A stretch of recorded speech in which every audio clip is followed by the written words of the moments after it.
Man, there's a lot going on here. Clouds and voices and visions of people who have disappeared from the earth over 1,000 years ago. It's important for me in this transfiguration story to realize what happened 6 days before. The passage that Charlene story told begins with 6 days later. So what happened 6 days before this fantastic story? 6 days before, Jesus had the conversation. He'd had the talk with the disciples where he'd asked them, who do people say that the Son of Man is? And, they said, some say Elijah, some say Moses, some say one of the prophets, some say John the Baptist. And then Jesus said, but you, who do you say that I am? And they said, the Christ, the Son of the living God, not quite knowing what that meant. And then Jesus says to them, and I tell you, I will go up to Jerusalem where I will suffer many things and be betrayed and killed, and on the third day rise. Then he goes on to say to them, anyone who would follow me must deny themselves, take up their cross, and follow me. And whoever saves their life will lose it. But whoever loses their life for my sake in the Gospels will save it. Now, it's my experience that very few people like those passages from the conversation. We don't like hearing about denying, taking up cross, suffering, crucifixion. And it's my experience that whenever people read the conversation or hear the conversation, they never hear what Jesus says at the end when he says, and on the third day rise. They don't hear that. All they hear is suffer, be rejected, and killed. Just like Peter. Peter didn't hear any of the rise from the dead. He just heard the suffering part. And when we hear, deny yourself, take up your cross, and those who lose their life will find it and save it, we don't hear the find it and save it. We just hear, take up your cross. We don't hear the and. I mean, it's like a parent says, no TV, you've got to clean up your room, and then we'll go to Disney World. And the kid never hears Disney World. What do you mean I got to clean up my room? What do you mean no TV? This is awful. Are you trying to kill me? You say to a church, we're going to change the worship times, and then we'll have a full fellowship hall. People never hear full fellowship hall. All they hear is, change the worship times. I don't want to get up any earlier.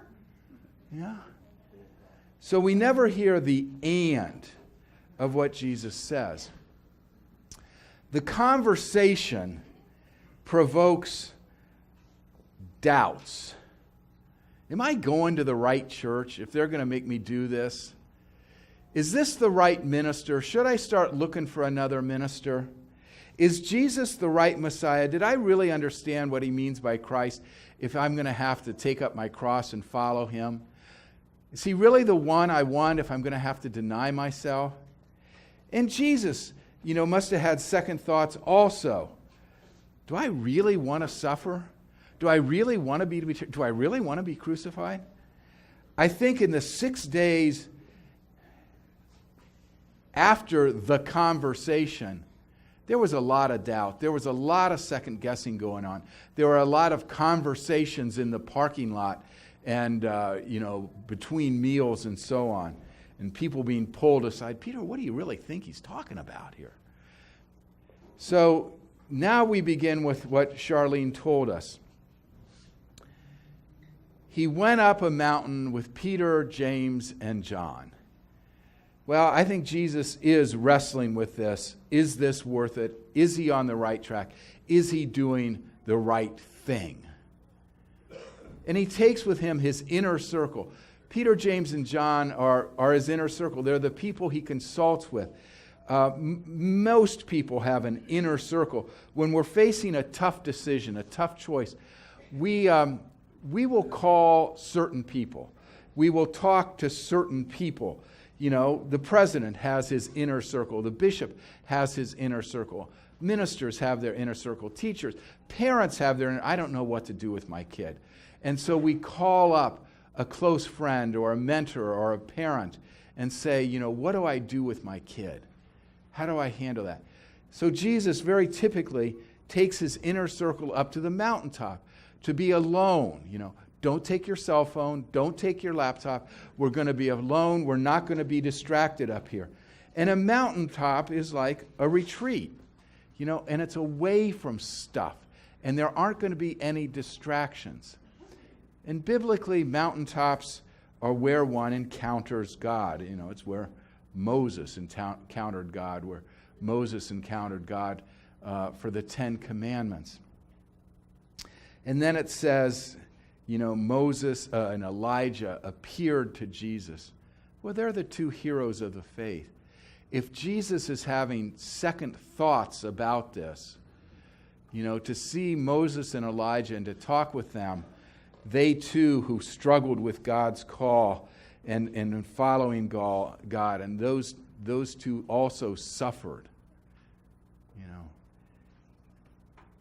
to have their support and to have confirmation from them must have meant a tremendous amount to Jesus. And just this notion of the cloud descending and coming upon them. The cloud is frequently in Old Testament literature the presence of God. So all of this is happening in the presence of God. Jesus is not abandoned and deserted by God. God is still with him.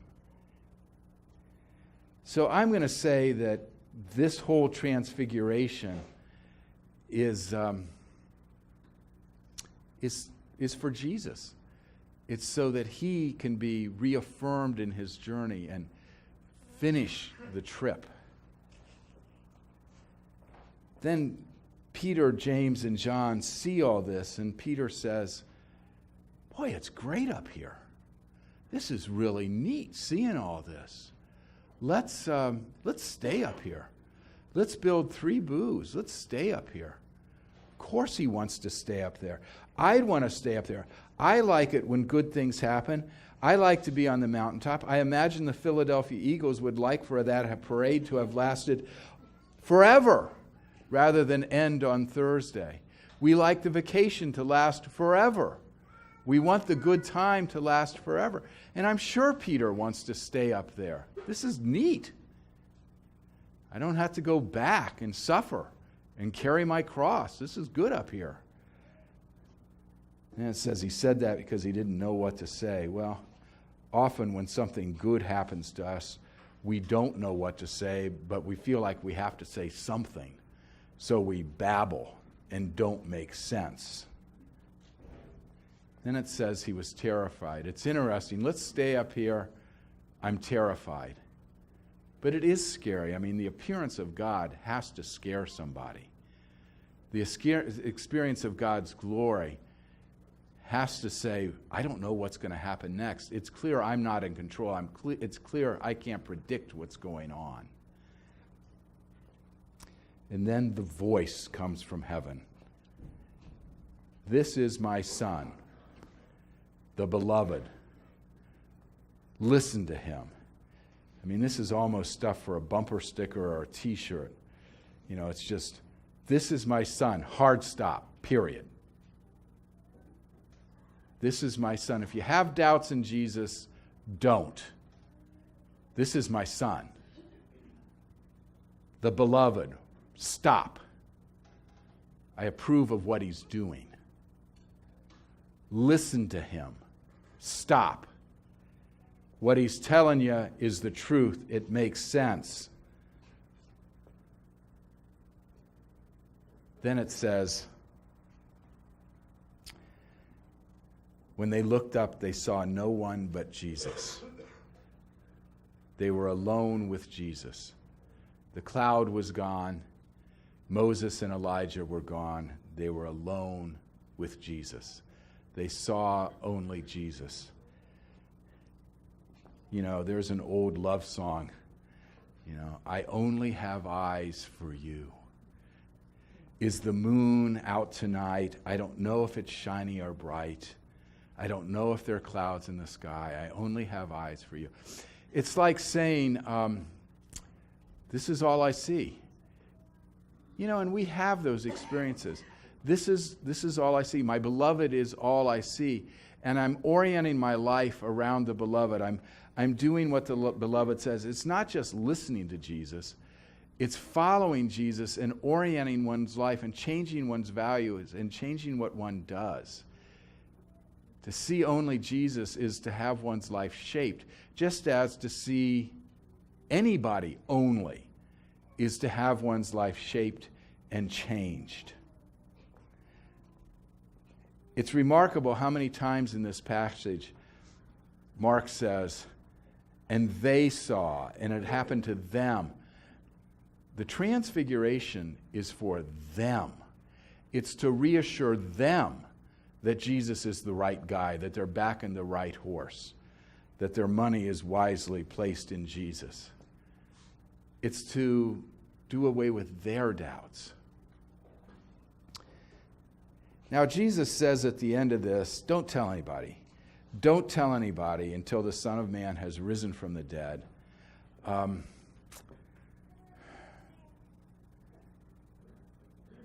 I think one of the reasons he says don't tell anybody is these voices and this transfiguration of becoming dazzling and radiant, and appearance of Moses and Elijah. Don't start talking about it. You got to process this. You got to ponder this. You got to figure out what's going on before you tell anybody and they think you're nuts. Think this through. Think it through what it means to follow only Jesus, to not be distracted. Think that through, what your values are going to be like now, how they're going to change. Also, I think Jesus says, don't tell anybody. He says, don't tell anybody, but it doesn't say they can't talk about it amongst themselves. Okay, I'm not to tell Matthew or Bartholomew, but Peter, let's talk about this. What happened to you? What do you think's going on? Let's say that Colleen pulled aside three of you and says, I've got a really tough decision to make, so let's go away where nobody will be distracted and we can have a private conversation and figure out what we want to do. Let's go up to the bell tower. Let's go up to the bell tower. Don't take your cell phones. Don't take your laptops. And let's go up there. And you're up there praying with Colleen, and man, the whole bell tower lights up, and Colleen becomes radiant. And she shines, and she's talking to John Wesley and Martin Luther, and then she says, don't tell anybody. And God says, this is my beloved daughter, listen to her. And she says, don't tell anybody. And as you come down from the bell tower, you talk amongst yourselves and say, what was that about? What was that about? What would you talk about? Would you talk about the voices? Would you talk about the appearance of Wesley? Would you talk about the appearance of Martin Luther? I would want to talk about becoming dazzling and radiant. I would want to talk about this vision I had of the radiance of Christ, how he was brilliant, how he shone. We have those experiences of people, the radiant bride, the glowing father. I tutor one of the little girls I tutor at Hubbard School. Whenever she struggles through a word and she solved the word, she'll look at me and she'll just beam. And she'll say the word and she says, that's right, isn't it? And she just beams. And it is so infectious to have this radiance and this glow from her face. And I think, I'm beaming too. You know, she has kind of infected me with her energy. And I think when it says Jesus became dazzling white and his clothes became dazzling white, I think what we're experiencing is the energy of life within Jesus is so strong that it bursts out. That the body can't contain it, that the energy and the spirit just come forth. And I think we do experience that with the radiant bride and the glowing parent and the beaming person, that life is so strong that it bursts out. One writer has said that the glory of God is a human being fully alive. What the disciples are experiencing in the transfiguration of Jesus is Jesus being fully alive. This is what it looks like, being fully alive, being fully loving and fully merciful and fully generous. It's a life that just radiates and infects others.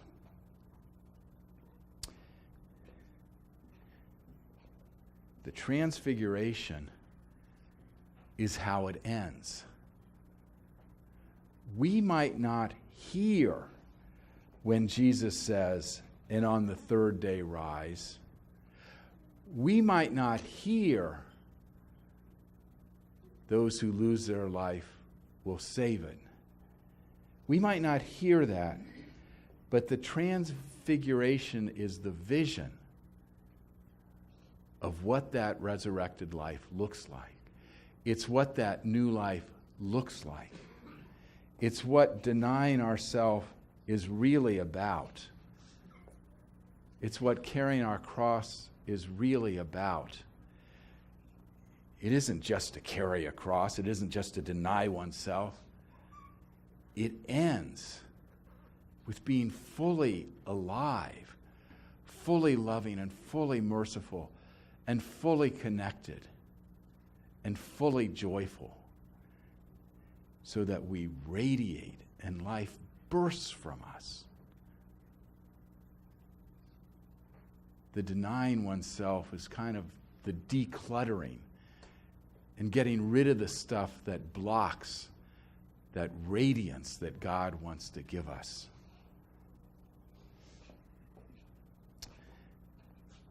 Wednesday starts Lent, the period where we head toward Good Friday, the crucifixion, and Easter, the new life, the resurrection.